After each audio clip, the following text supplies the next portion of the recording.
Joe Impedimenta.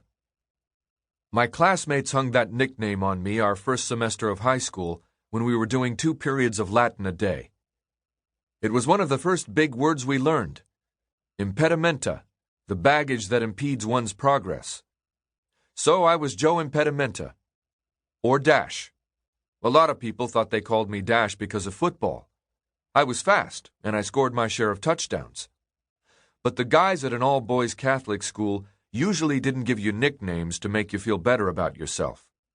They didn't call me Dash because of what I could do on the football field. They called me Dash because of what I could not do in the classroom. I talked like Morse code. ... dash, dash, dash, dash. You guys shut up. My impedimenta was a stutter. It wasn't always bad. When I was at home with my brothers and sister, hanging out with my neighborhood friends, or shooting the bull on the ball field, I was fine. But when I got thrown into a new situation or a new school, had to read in front of the class, or wanted to ask out a girl, I just couldn't do it. My freshman year of high school, because of the stutter, I got an exemption from public speaking. Everybody else had to get up and make a presentation at the morning assembly, in front of 250 boys. I got a pass. And everybody knew it. Maybe they didn't think much of it. They had other things to worry about. But I did.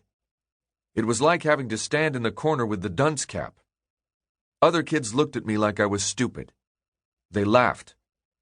I wanted so badly to prove I was like everybody else.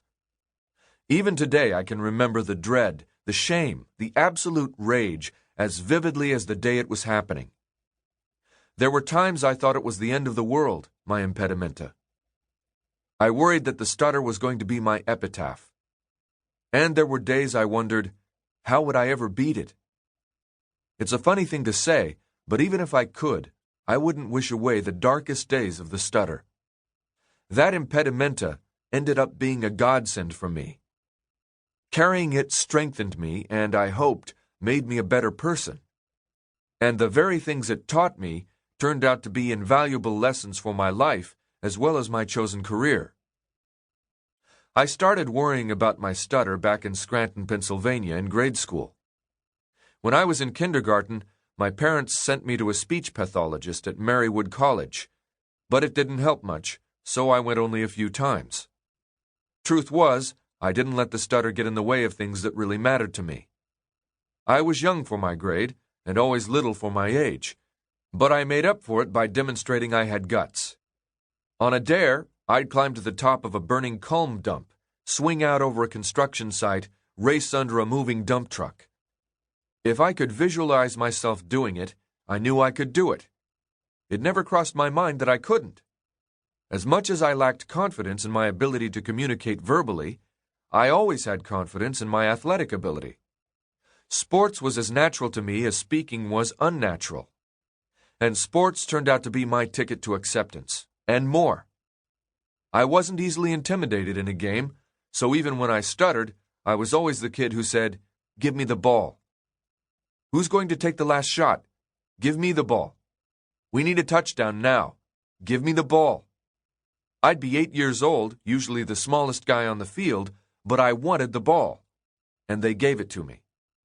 When I was 10, we moved from the Scranton neighborhood I knew so well to Wilmington, Delaware. My dad was having trouble finding a good job in Scranton, and his brother Frank kept telling him there were jobs in Wilmington. The Biden brothers had spent most of their school days in Wilmington, so it was like going home for my dad. For the rest of us, it felt like leaving home.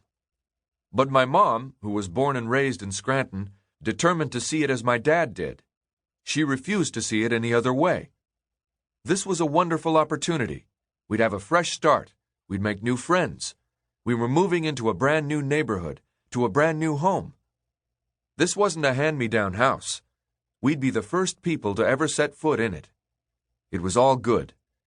She was like that with my stutter, too. She wouldn't dwell on the bad stuff. "Joey, you're so handsome. Joey, you're such a good athlete. Joey, you've got such a high IQ. You've got so much to say, honey, that your brain gets ahead of you." And if the other kids made fun of me, well, that was their problem.